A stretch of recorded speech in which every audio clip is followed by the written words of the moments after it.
So let's start with some introductions. So starting with you, Deborah, if you guys can just tell us a little bit more about yourself as well as how you got into ecosystem building. Thanks, Jay. Hi, everyone. I'm Deborah Lamb. I do smart cities at Georgia Tech. I'm also leading a statewide public-private partnership called Partnership for Inclusive Innovation. Awesome. Sydney? Hi, everyone. I'm Sydney Hulabach, and I am the director of the Georgia Social Impact Collaborative here in Atlanta. And our mission is really to help grow and stimulate the impact investing in social enterprise ecosystem across the state to make sure more capital is going into the pockets of entrepreneurs doing well by people on the planet. Excited to be here. Thanks, Sydney. We're glad to have you. And then Davion? Hey, everybody. Davion Zaire, or you can call me Zai for short. I'm currently on my third impact startup, or honestly, just feel like I've been on a lifelong journey of just doing the work to do good in our world. But my primary focus at the moment is developing economic models that close our equity gaps, as well as make it simple for communities to be able to circulate dollars within them and have awareness of our economic footprint, right? So you, the individual, can actually see how you're spending looks by demographic and where it's going in terms of your activity and the impact it's having, not just having a high level, but that micro. So thank you. Awesome. Thank you, Davion. And I love that you said, it seems like for a while now you've been just doing the work for good. Oftentimes that's really what ecosystem building is about. It's these people behind the scenes making the startup ecosystem really run and flourish. And so now I want to circle back. So Deborah, how did you get involved in this space? I think it's similar to what Devon said. I mean, it's always been a desire to do good, to work together, and to do more, right? And you kind of just think, what is the best way to harness that? And this is naturally where it comes to in terms of that ecosystem, that collaboration. I'm newer to Atlanta, but I've found the city and the region very welcoming in that regard. It's very accepting with those kind of passions and qualities. Awesome. Thank you, Deborah. And what about you, Sydney? Yeah, so I was lucky enough to start my first social enterprise as a senior in college and have been on the journey for social impact, kind of like Deborah said, since then. I went on from there to do some philanthropic work in Atlanta. So started at a big foundation in the city to see the other side of how money moves.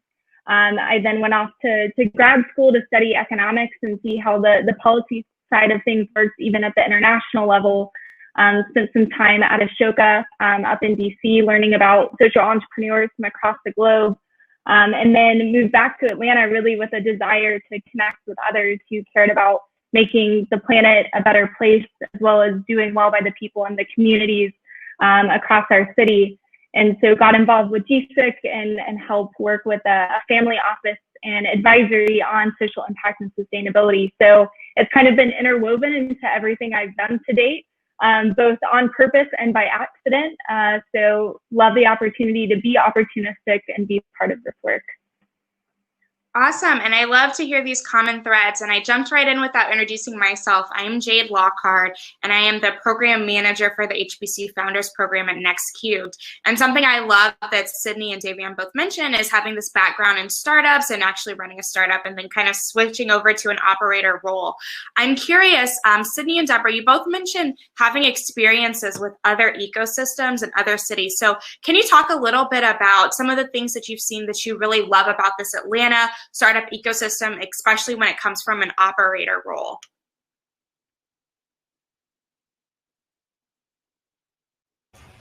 I can start, Sydney, and then maybe you can follow. What I really like about Atlanta is that the barriers to entry are low. It's not that hard to get connected to folks. You might be 1 or 2 degrees separated, but the people that you connect to are very generous with their time, and they share a common dedication and commitment to making the place better.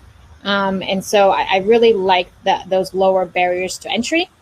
I also really like how people are very intentional about connecting, and making sure who's in the room, who's not in the room, making sure, like, even if you ask them a question, or even if you haven't asked them the question, they will actually come out themselves and say, have you spoken to so-and-so?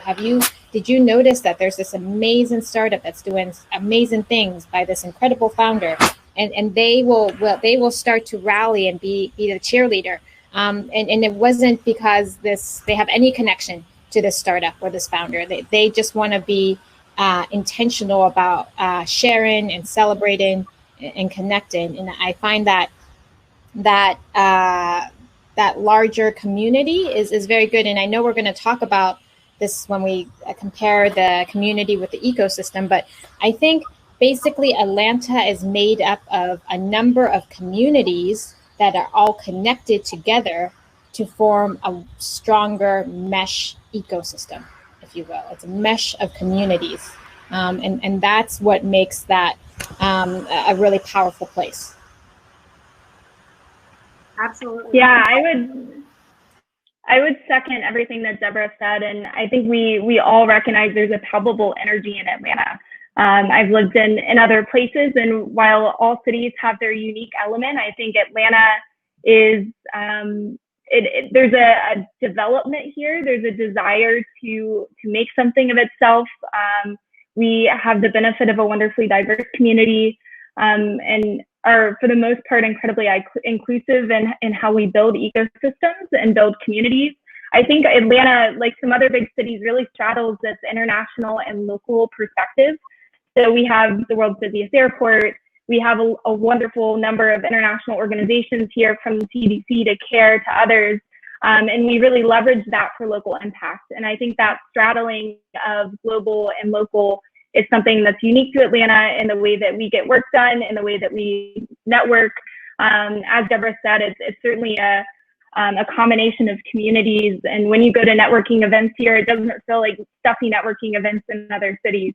It's friends getting together. There's an openness and a warmth to it. And I think that's partly Southern hospitality. And I think it's partly just the desire of individuals in Atlanta to truly make a difference and to make this city richer in all definitions of the word.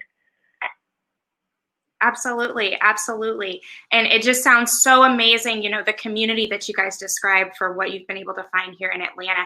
I'm curious if you have any specific stories of just being welcomed in Atlanta within this ecosystem, or someone made a connection. I think the audience would love to hear a specific story of really how the Atlanta ecosystem has been such a great community for you guys.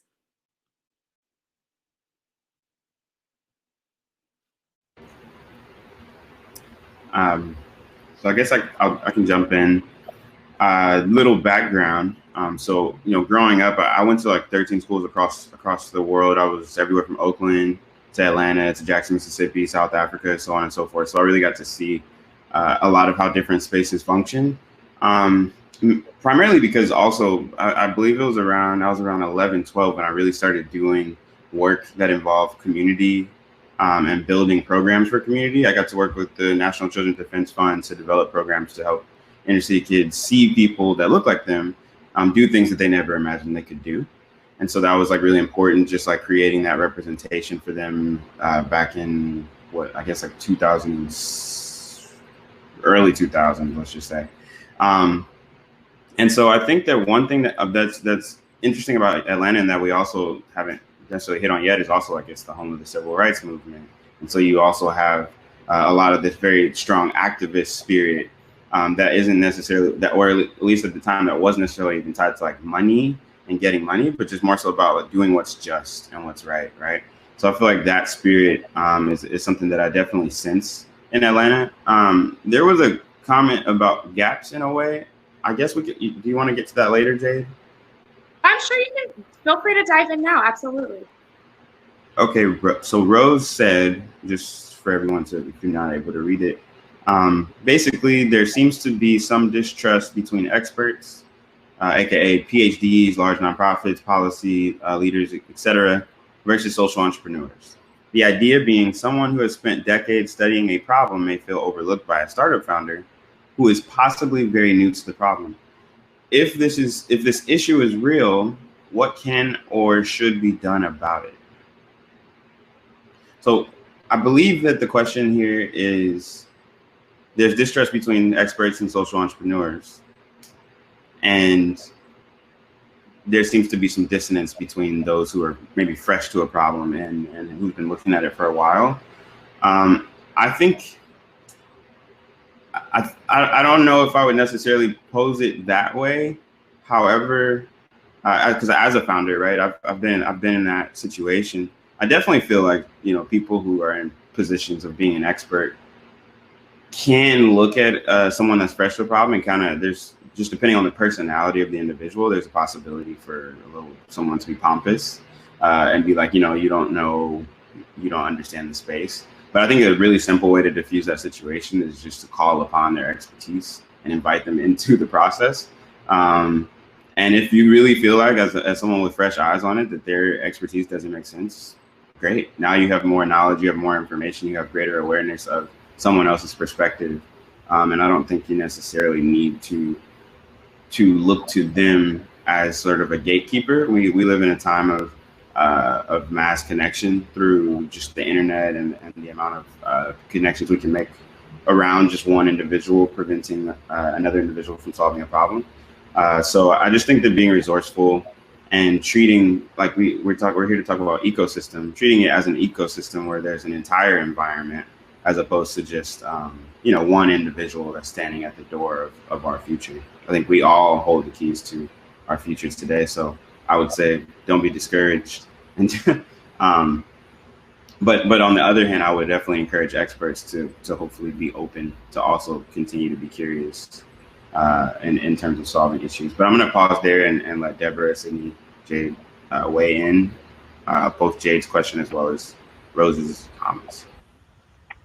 Yeah, I mean, something I may quickly add is I would even add to that expert group investors. So, you know, as GSIC, we're really focused on making sure that patient capital gets into the hands of entrepreneurs that are socially motivated, sustainably motivated, and there's often disconnect there too.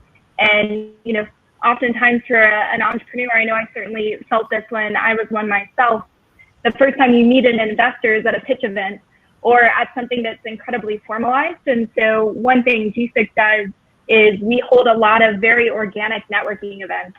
So we really want to make sure that the first time an entrepreneur or someone else within the ecosystem, whether they're an enabler or an intermediary organization, that the first time they meet that individual that can help capitalize their idea is not in a setting that's intimidating, that the community gets to know each other, that we're actually building movements and innovations together.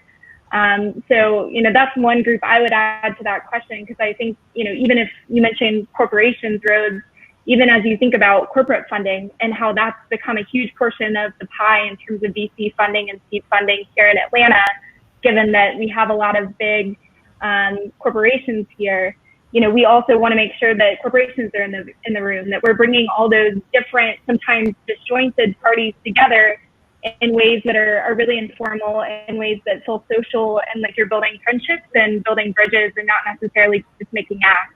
And so for us, that's one way that we try to break down those silos, is just by creating spaces in which people can connect and start to build those relationships. Yeah, I would only add a few more comments to what Sydney and Davion said, which was really helpful and agreed. And it's, first of all, is whether you're a startup founder or a academic or a foundation president, whoever you are, I would always say that, you know, you should never go into a situation not knowing the local context and not really appreciating that local community and engagement. Because so many of the problems that we are trying to address, you know, these are complex, societal, wicked problems that cannot be solved with a singular technology, app, or solution, right? It involves a lot more work. And the assumption that you're going in with the answer, I think is a little bit misleading, and that you're really thinking about co-creation ultimately. And then the second point is that, you know, with Rose's question, it should never be a binary. You should never be put in a binary situation, as in you either have a PhD or you don't. You either, have the practical experience or you don't. And everyone's very singular in that regard. And I am coming from a university setting. I work with a lot of PhDs. I myself do not have a PhD.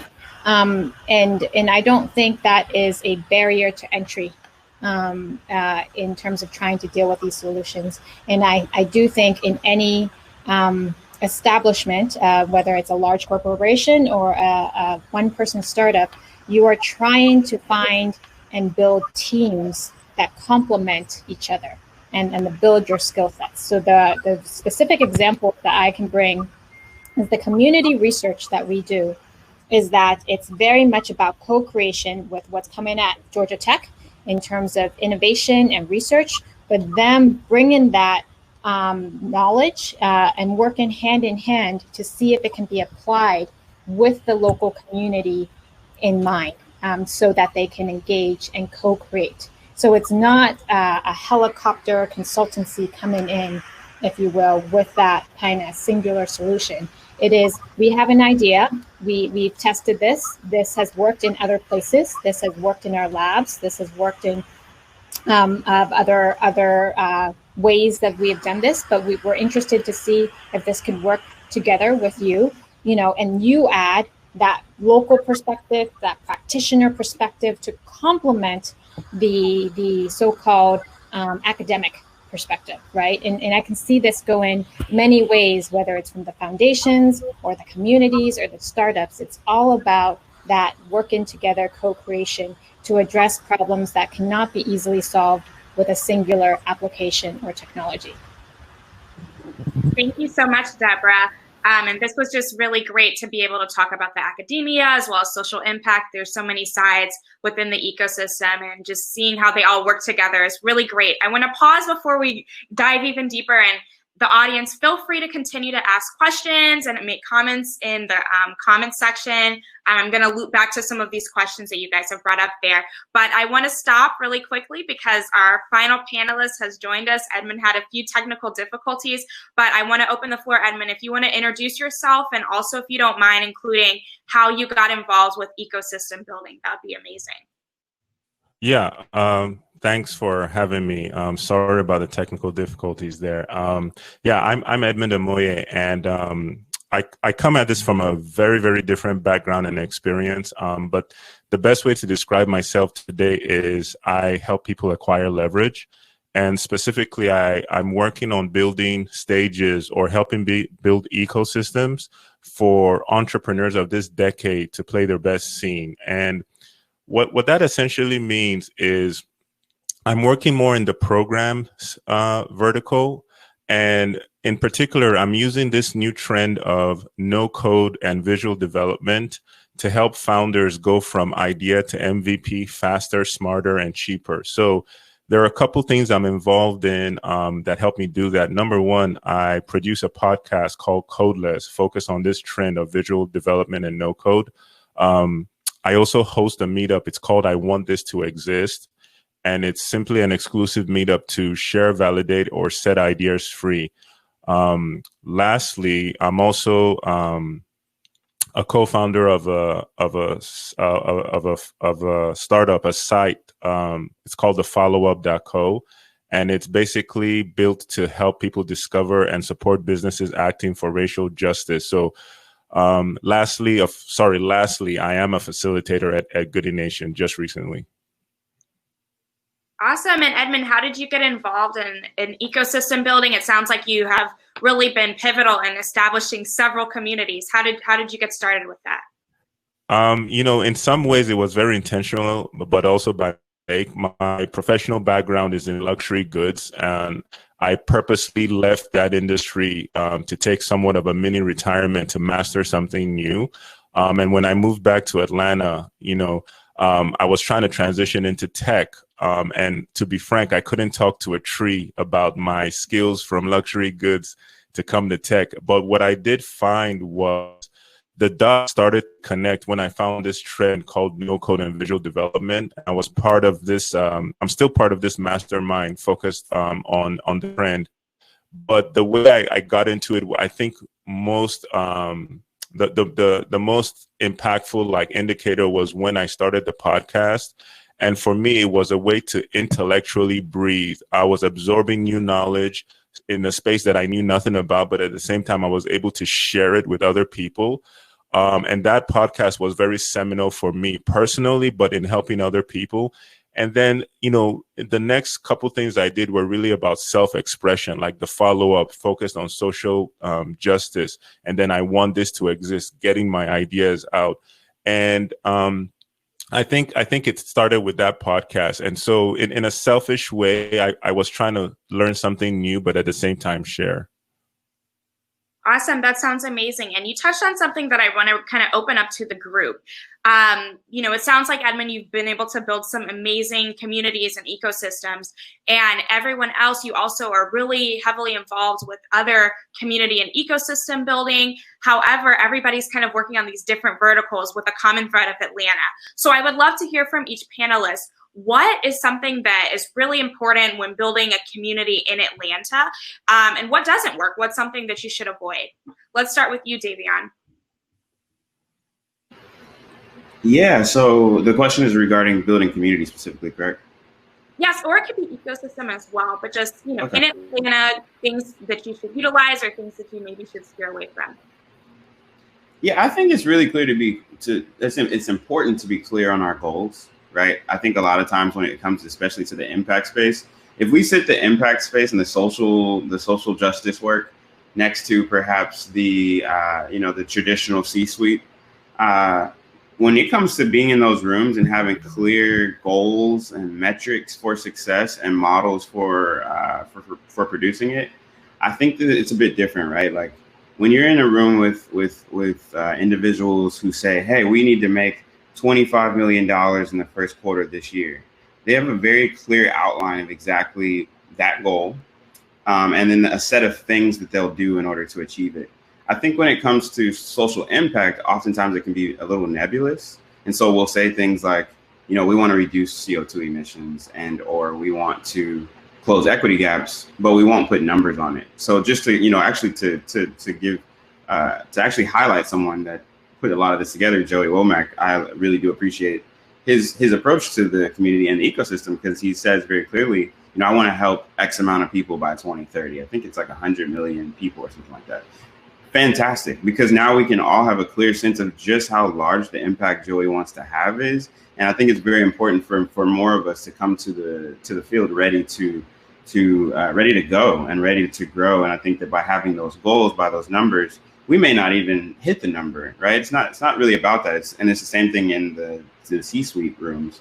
It's not about did you actually get $25 million?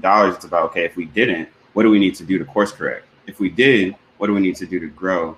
And I think with the same fervor that traditional entrepreneurs have wanted to profit, I think that we need to have the same fervor as it relates to the future of our planet, the same urgency that we need to have for our communities, because the reality is the foundation of our nation is unjust, right? And not just the foundation, but everything that's happened up until now. And so it's really important that we just come ready to go and open to fresh ideas, open to new ideas. Because the reality is, if it was already figured out by any individual in the ecosystem, we wouldn't be talking about it the same way anymore. We would just be putting on our gloves and doing the things that are working. But what we know is that there are new solutions to be developed, as Deborah mentioned earlier, that this is not something that anyone has a silver bullet for, but each individual can bring perhaps a silver fragment or a golden fragment of that silver bullet.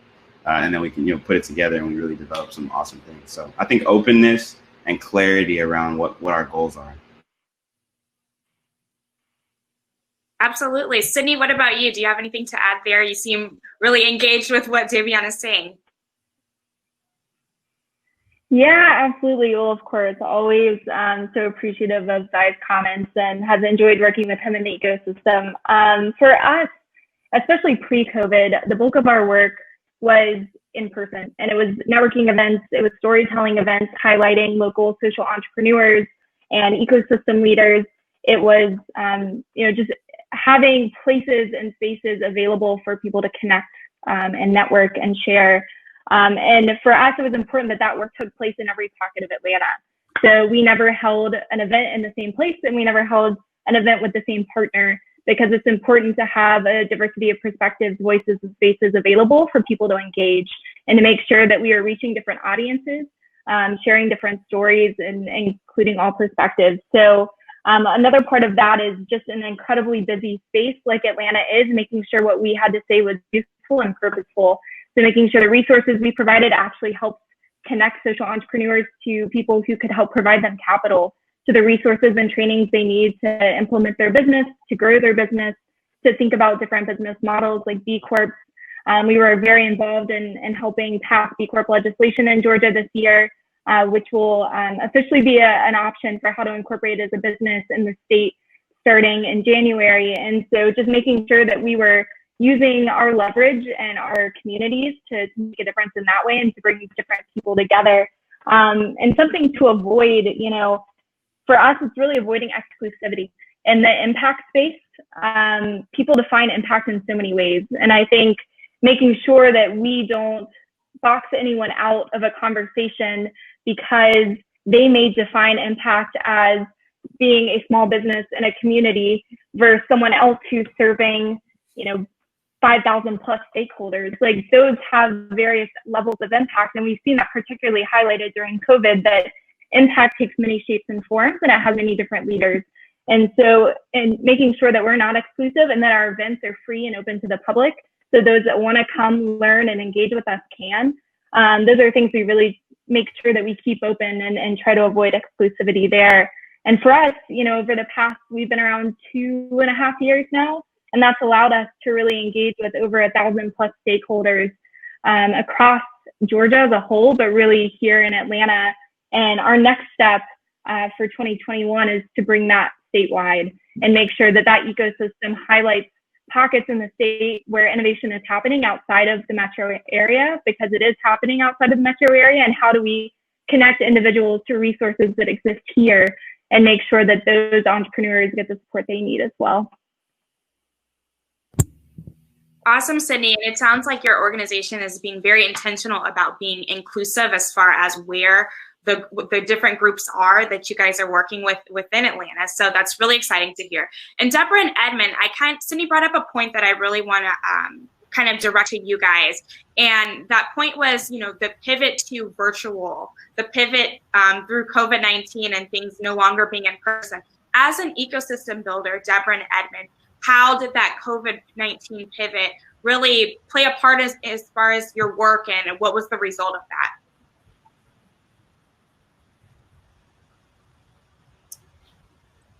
I can answer first and let Edmund go. Next is, I think the questions I would ask, whether it's virtual or if it's in person, it's the same set of questions, which is, what is preventing people from joining or engaging?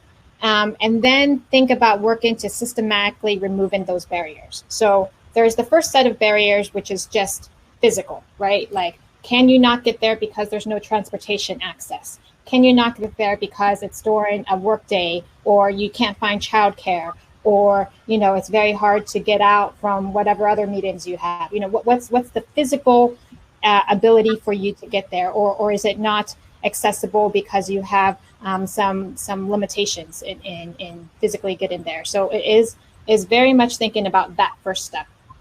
And then you think about what's preventing it in terms of the knowledge. Like, do you not know about it? And if you don't know about it, what are the different channels that we need to make sure we are making information out? Whether it's through the digital channels, flyers, even just word of mouth kind of channels.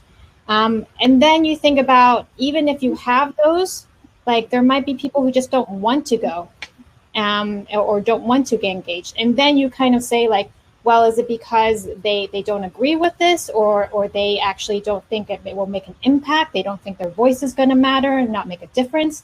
That part is harder to address, right? You have to really go line by line. But the first two levels, in terms of like just the physical ability to log on virtually because of connectivity, or to go in person because you have, public transportation and it's free, or you can bike there or walk there. And then the knowledge of just it happening and being connected is relatively easy in terms of unlocking. It's the third part of like, people just don't think it will make a difference, or they fundamentally disagree with whatever you're doing, right? Like that part, I think, is harder to engage.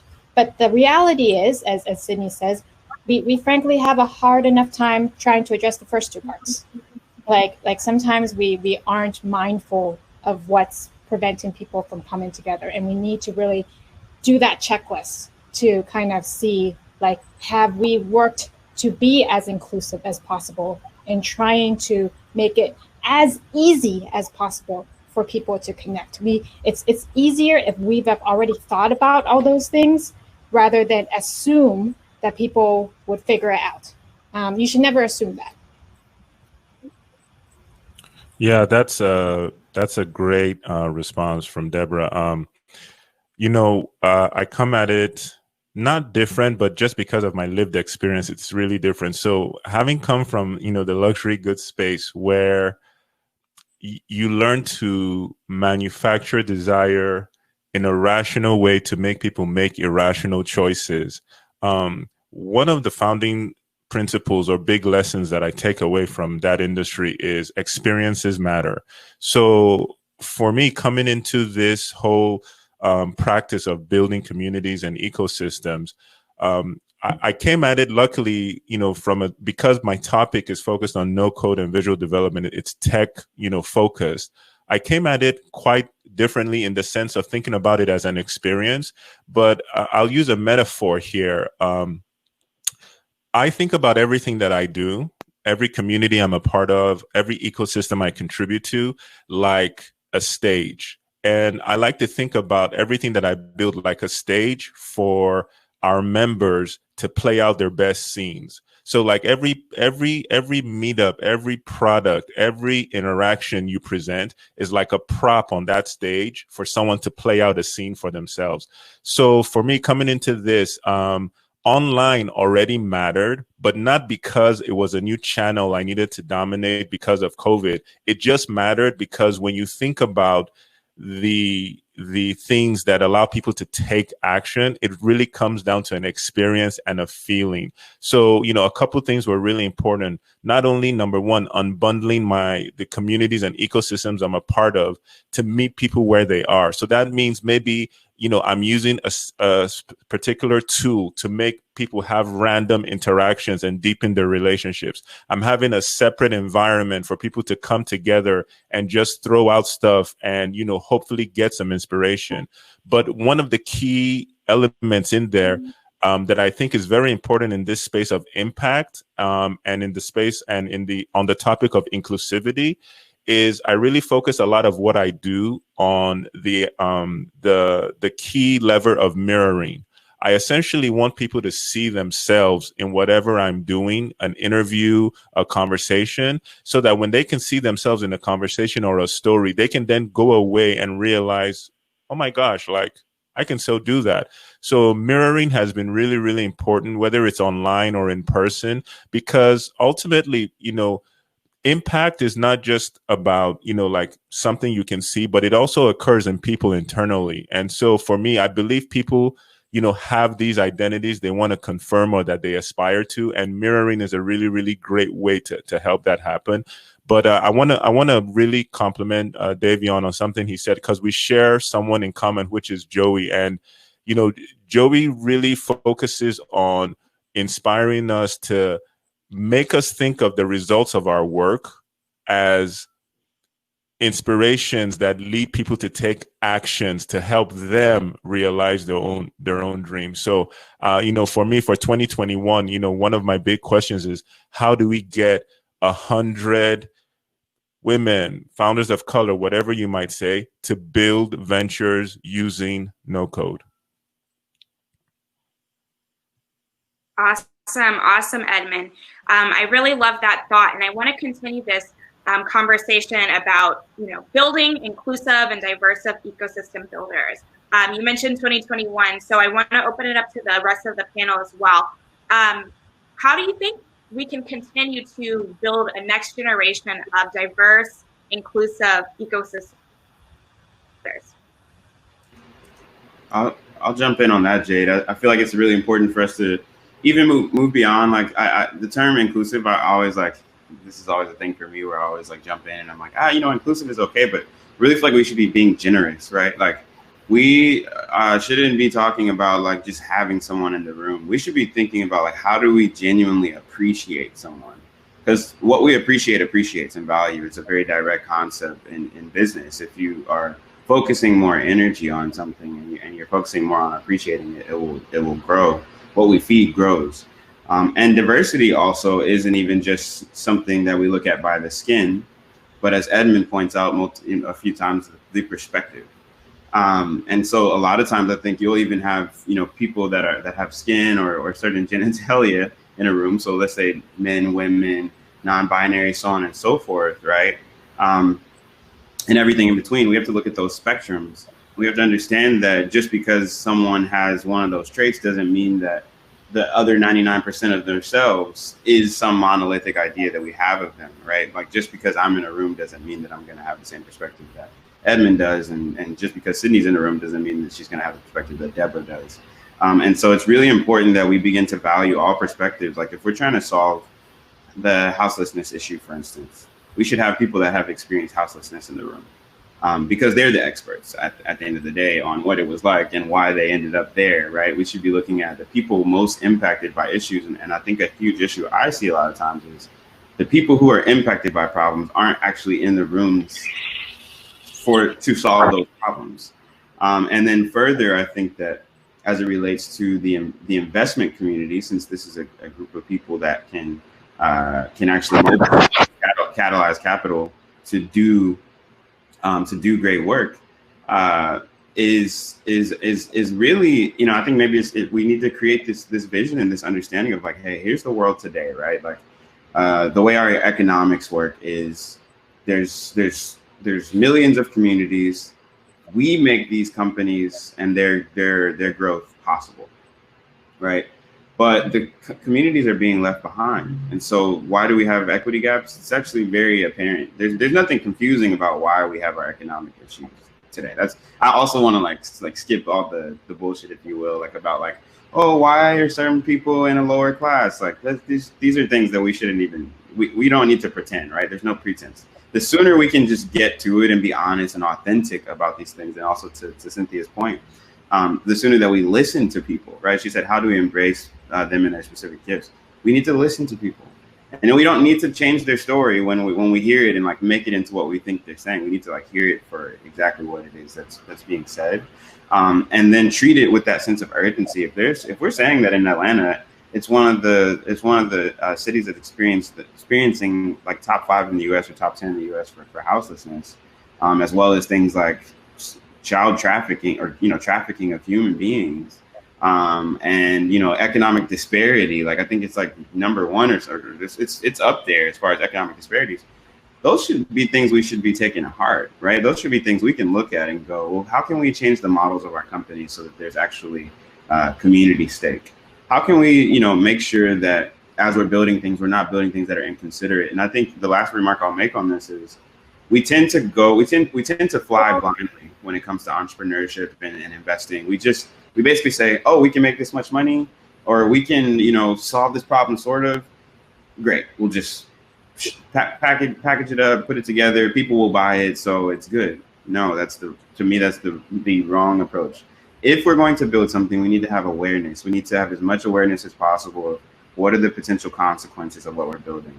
How can we be as conscious as possible of the implications of what we're producing, beyond the traditional bottom line of just making money, and more so looking at how do we truly uplift our communities? How do we truly close those equity gaps, so on and so forth? So I'll pause there. I know I said there was a mouthful there, but I mean, this is the part, right, that gets me like stoked, because I'm just like, there's certain conversations that we're just like, we're adults, and even if we're not adults, it doesn't even take an adult to really understand some of these things. It's 5-year-olds say, though, there's something off here. So okay, I'm gonna pause.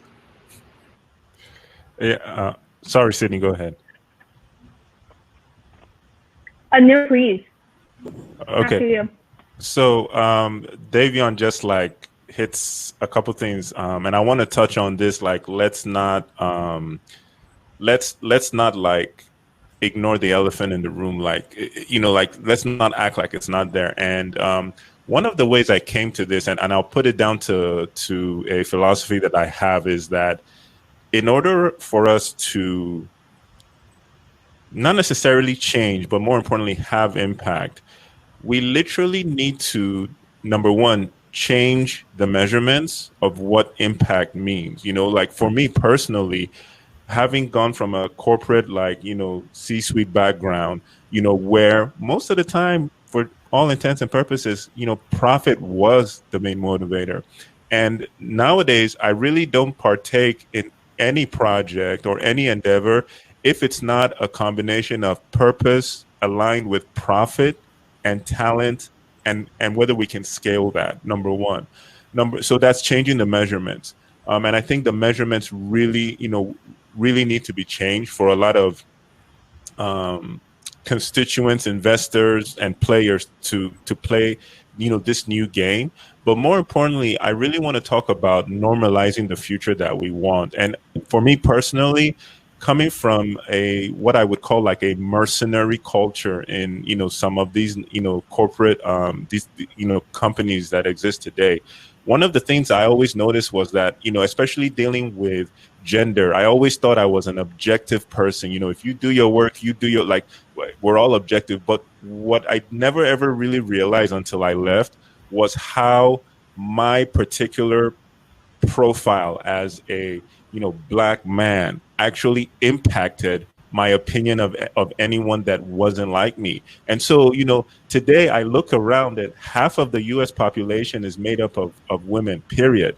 So the idea of like not enough talent being there for women in tech or women in X, it's just total like BS. Like if you actually have to create, quote unquote, an initiative to get X type of person in a certain field, it almost says that you've already failed because you've not even looked around, like, so for me, normalizing the future, having conversations with very skilled people from all different backgrounds is very, very important for me. And I actually look to that as an indicator of whether something is going to succeed. So I would say we need to encourage diverse players, particular players who have conviction, point of view, and show some consistency in something, irrespective of their profiles and their backgrounds. Those have less to do with us achieving the impact that we want. Thank you.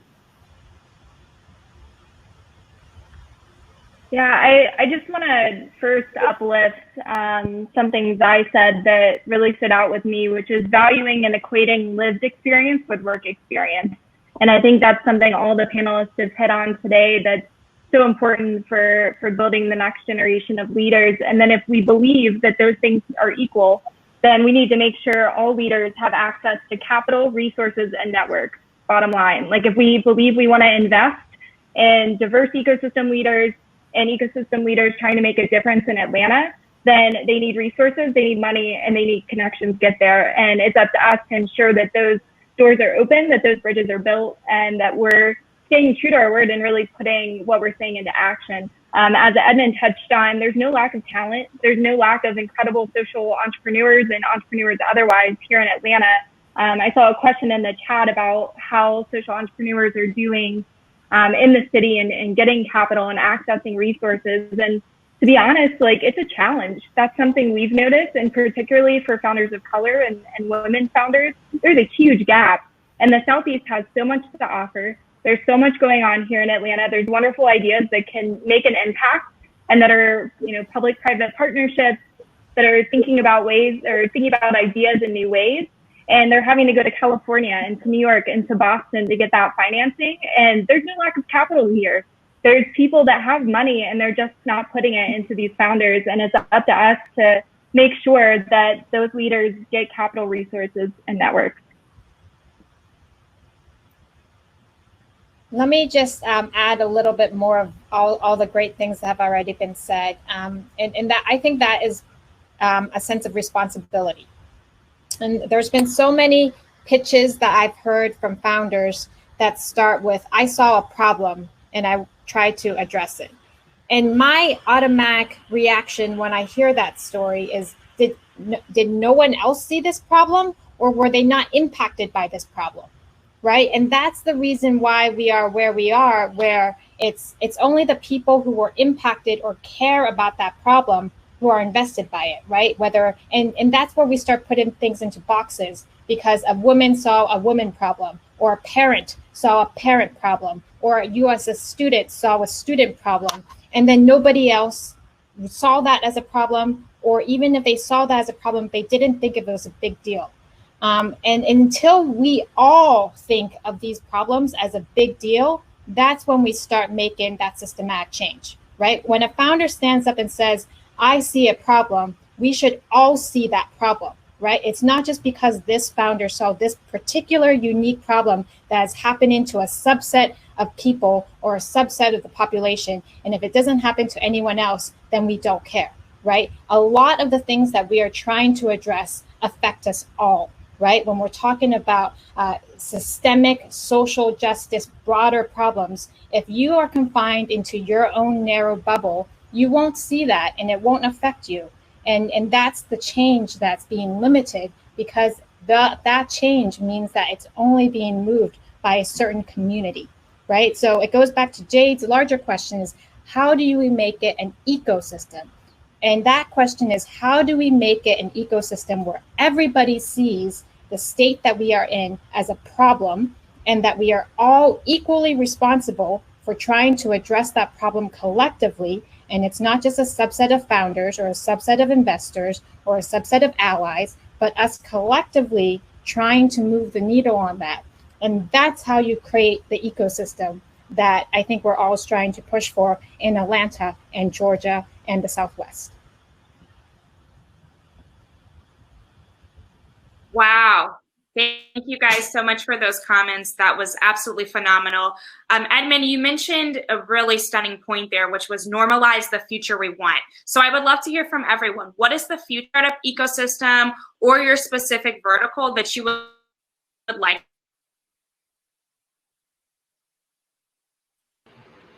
Edmund, why don't we kick it off with you?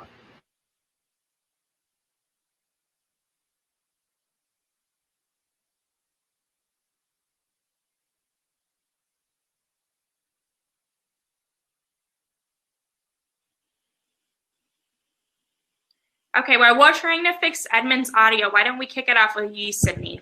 Oh, sorry. Can you hear me now? Yes, we can hear you now. There we go. I'm so sorry. So what I was trying to say was I put down my vision of the future. I try to like equate my vision with something that's measurable and actionable. So for me, for like 2021, like all I'm ever thinking about is how do we get just 100 people to build businesses and ventures using no code, because it's faster, cheaper, and sometimes more creative, right? So if I extrapolate that over 3 years, I have a number like 300 people. And so for me, I want to see, to me, I feel like visual development and no code, if I could give you something similar, it would almost be looking at a financial instrument like the mortgage, right?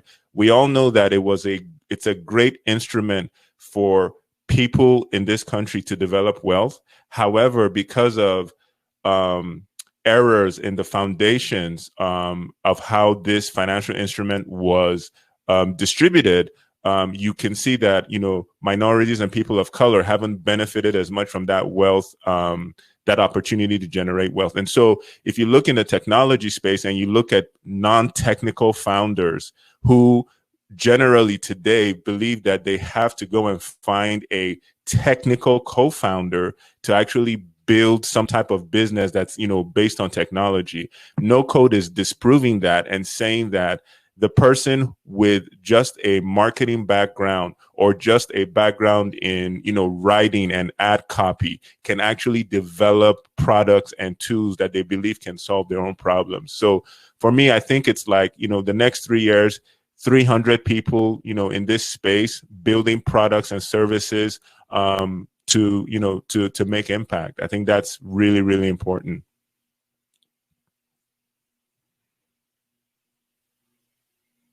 Awesome. 100 people joining the no code movement next year. That sounds amazing. Okay, Sydney, what about you? What is your vision for the future? Yeah, so for GSIC, it's really to make Georgia a destination for social impact companies in the Southeast. I think we want to facilitate that in a way that's diverse and connected and statewide. As I mentioned before, there's so much innovation happening outside of 285, and it's important that we highlight that as well. And really our moonshot behind that, which is ambitious, is we want to facilitate $250 million in investment into social enterprise and sustainably minded founders. At least 20 different sources of capital and at least 20 entrepreneurs benefiting from that capital and across industries. So making sure that the interdisciplinary way of the future is embedded into the way that we're helping encourage capital to move, that capital is patient and sees value in double and triple bottom line companies. And of course, with this conversation that that capital is compassionate and inclusive and not judging a founder based on anything other than the value of a great idea. So that's really our moonshot and our vision for the next decade.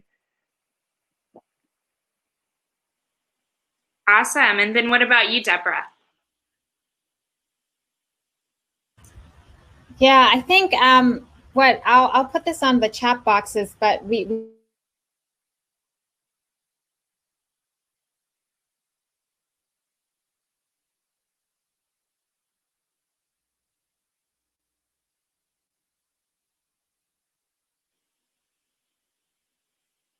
Deborah, I think your audio may have gone out really quickly. No, can you hear me now? Perfect. So I said that we just launched the Partnership for Inclusive Innovation, and the goal of this partnership is to support Georgia entities to do more. So whether it's a startup or a small business or a nonprofit community group, if you have an amazing idea, program, service that can scale and do good, we want to invest in it and we want to support your idea. So I'm really looking forward to this next year where we can kind of build a portfolio of companies and ideas and, that ecosystem that we're talking about, that Sydney's part of and Davion's part of and Edmund's part of and you're part of and Joey's part of, and really kind of bring up Georgia to do more to support its people. And then, of course, obviously have that wider benefit for Georgians.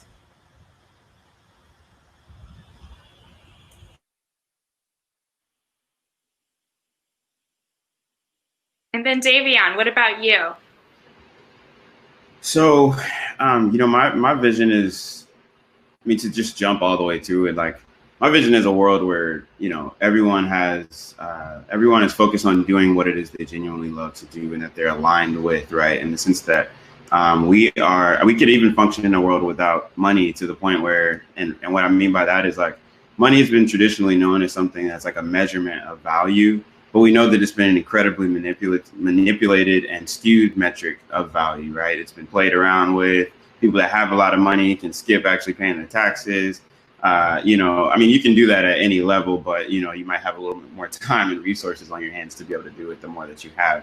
And also we know that a lot of that is very much so inequitable. And so I think that, like, really looking deeply at having a future where, the biggest issue that we have on the planet as it relates to people, I feel, is that many of us are out of alignment with who we are, right? If we were all able to walk in in alignment with who we are and our purpose, our passion, with what it is that truly excites us every day, we'd have a more joyful world, right? We'd have a more joyful, and it's important for us to really produce environments that look like that.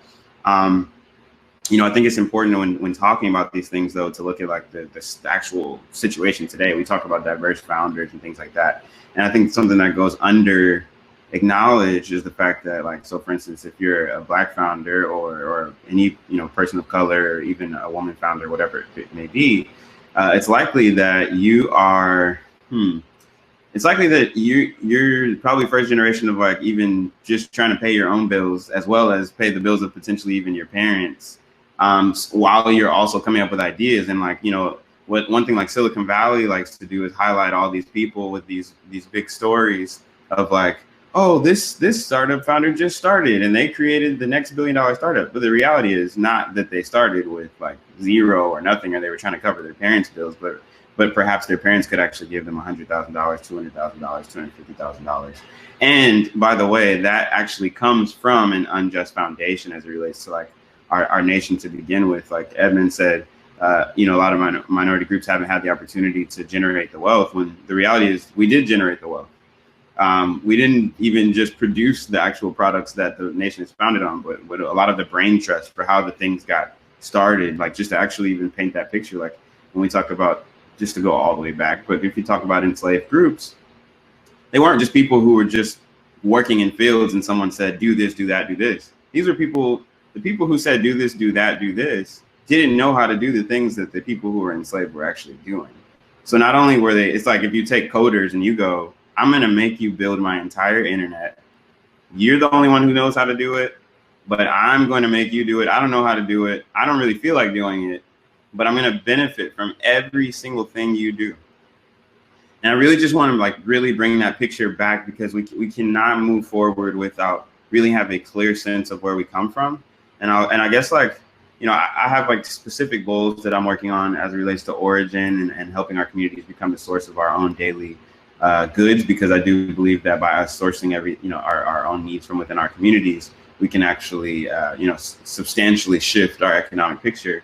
But I want to like actually highlight something that, Martin Luther King said, since we're talking about Atlanta. And he has this quote where he says, history reveals that America has been a schizophrenic personality with these two documents, meaning he's talking about like the Declaration of Independence and Emancipation Proclamation.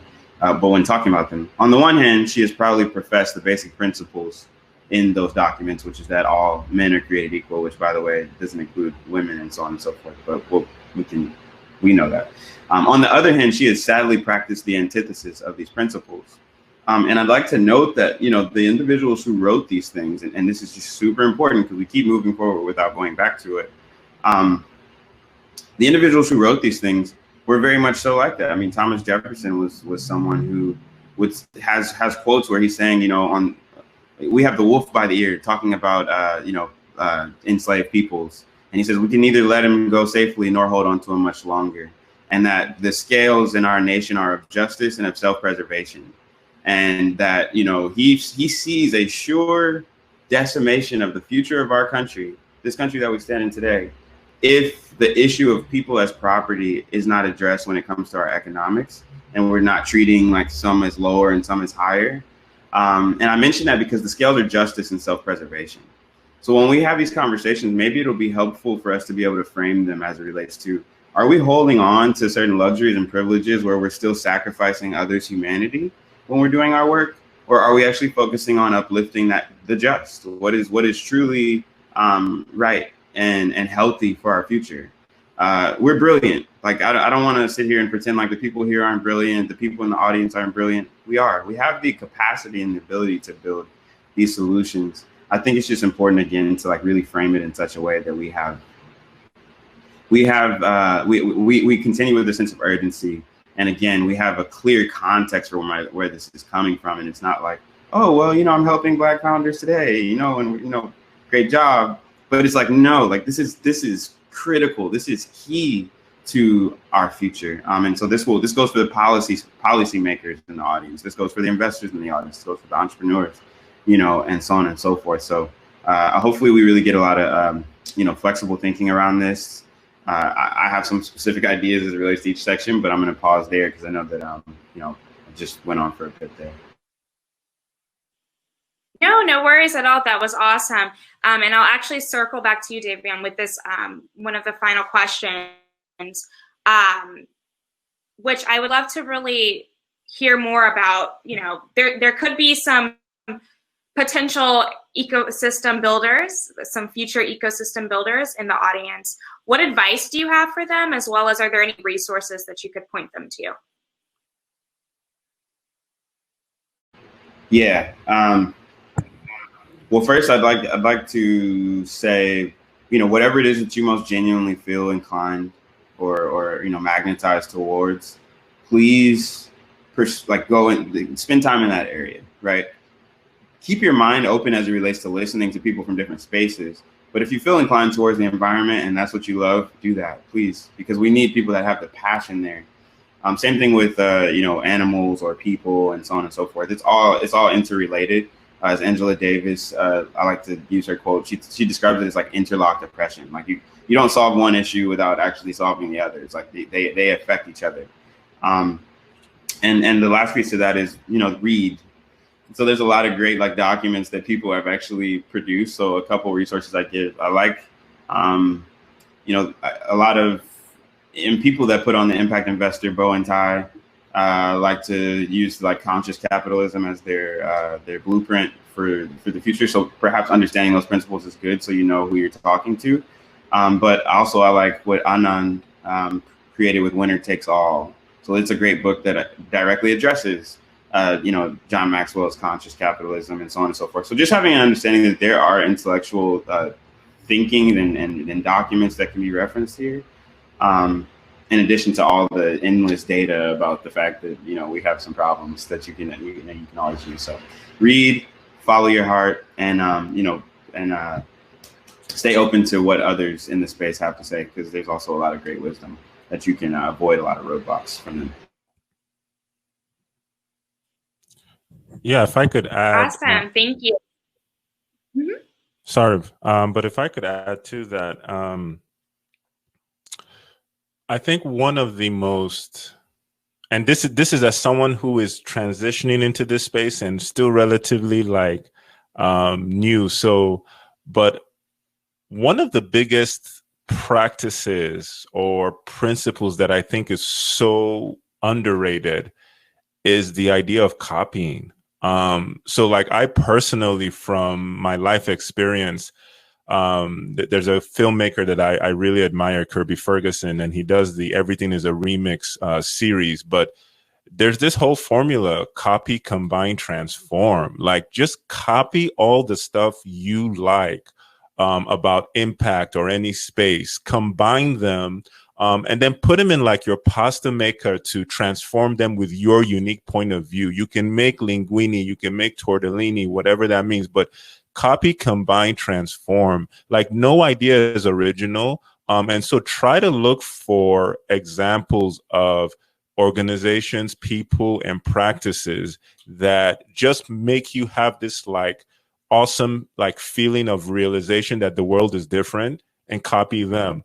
The other advice I want to give to new ecosystem builders and community builders of such is an advice one of my colleagues and friends here in Atlanta in the no-code space, KP, brings up, and I think he'll be on Thursday. But there are different types of capital, and a lot of times we're always thinking of financial capital, and we know why that is important. There's also social capital, like the power of your networks. But my buddy KP brings up this like awesome form of capital we never really acknowledge, and that is belief capital. Like when you're part of a group of people and someone brings up an idea or a problem that they'd like to solve, whether or not you're a constituent that's affected by that problem or wants to solve it, the best thing you can do for someone is to invest belief in them. Because that belief, just like financial capital in a bank, it can compound. And so if we're all ecosystem builders and we're going to do so many things over the course of our time that compounds, it means that a lot of our first tries aren't going to be our best tries.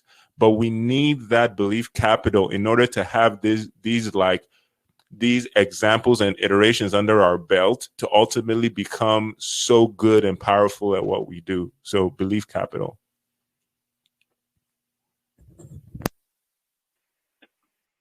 Yeah, I would piggyback on both of those fantastic comments and just say, if there's something that you're passionate about, if there's a space, particularly an interdisciplinary space like Edmund highlighted, that you really love and want to start learning about, be curious. Start building that community, have those conversations. It's kind of like when you're wrapping up school and you're looking for your perfect job and you reach out to everyone that's doing something cool that inspires you. Have those conversations, see what people are already doing, start in essence building that community. And then if you see that there's a gap there and a need to formalize that ecosystem building into an organization, then do it. Learn first, listen first, connect first, then build. and formalize what you're learning and what you're seeing and how you're connecting. And I put our GSIC website into the chat, gasocialimpact.com. We have a lot of resources that we would love to share to hopefully allow people to leverage those to build something themselves. We really see ourselves as a convener, and I think that's what an ecosystem builder is. They're a convener of conversations. They're a convener of that social capital that Edmund mentioned. So yeah, I say if you like that work, if you find that having conversations and building community is what brings you alive, then ecosystem building is for you.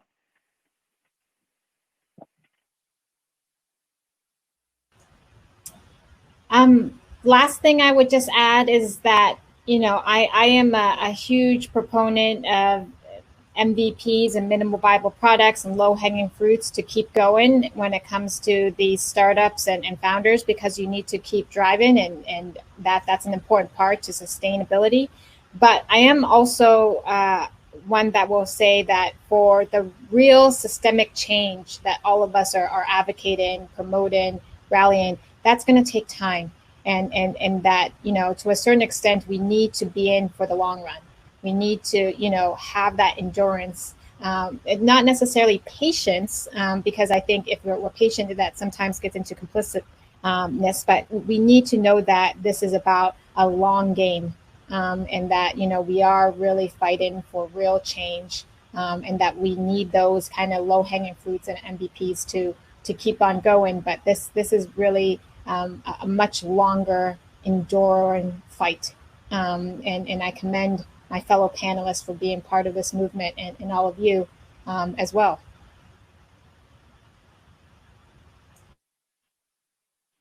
Awesome. Well, thank you guys so much for all of your great comments, and you brought up so many great points that the audience continues to build upon.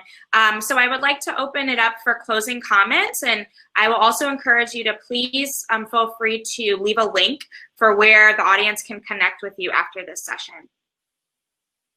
We can start with you, Deborah. So like I said, I put the Partnership for Inclusive Innovation website on the chat box, and it includes contact details, including a place where you can put in information so you can hear more about us through the newsletters and other things. I would also really recommend Sydney's group and newsletter, because I get that. I think it's a great space to learn about social impact throughout Georgia. I'm going to follow up with Edmund on No Code, and I'm super excited about that. And I'm also going to follow up with Davian on lots of other things. So I feel like I also have stuff to do with my fellow panelists. So yes, I hope we can continue this conversation.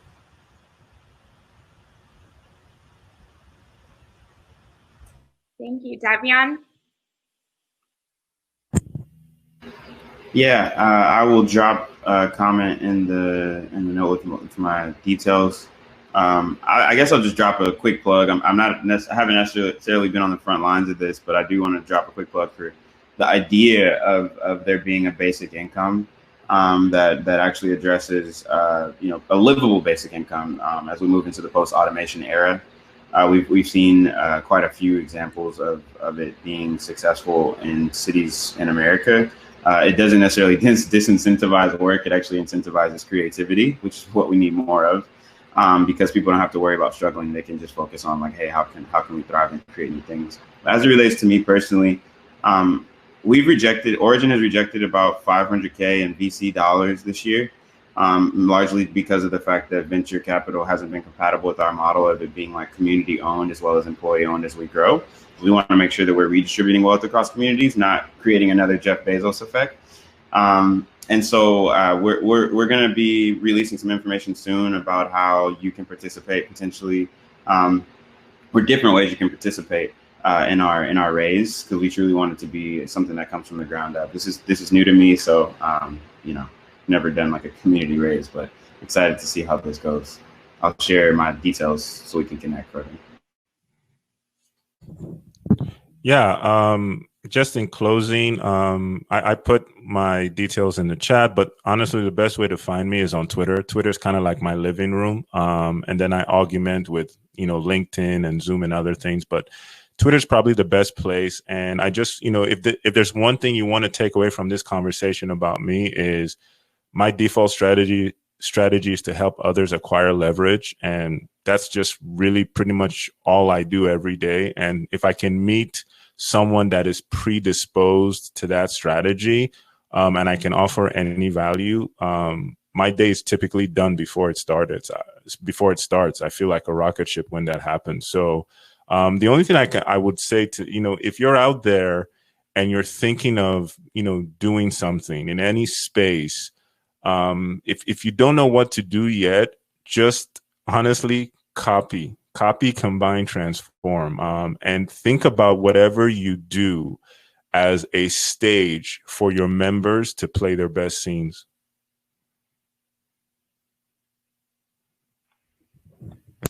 Yeah, and then I mentioned I dropped the GSIC link. I also put my email in the chat, so feel free to reach out. We really are a collaborative, and most of our events and our conversations take place because people bring wonderful opportunities forward. So feel free to reach out if there's something you want to put on the stage that Edmund mentioned for GSIC.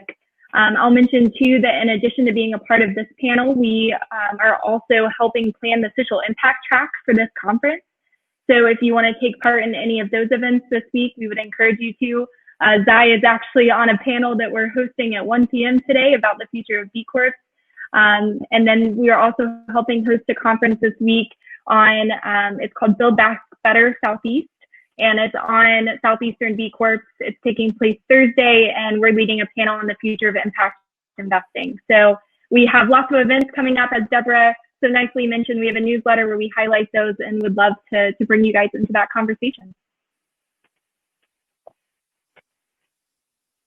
Awesome. Well, thank you again so much, panelists, and thank you, audience, for being engaged. And now you have all the panelists' information. So continue these conversations, continue amazing just things happening within the ecosystem, just within this panel that everyone has been able to get exposed to. As far as myself, my personal mission is hoping that every single HBCU student can have access to entrepreneurship resources. And so I'm doing that, and you can connect with me via Twitter. And I also left my company and what we are working on. So feel free to connect. And like I said, there's been such great information shared today. So thank you again, panelists, for your transparency, your openness, and your willing to share. This has been amazing. Thank you, guys.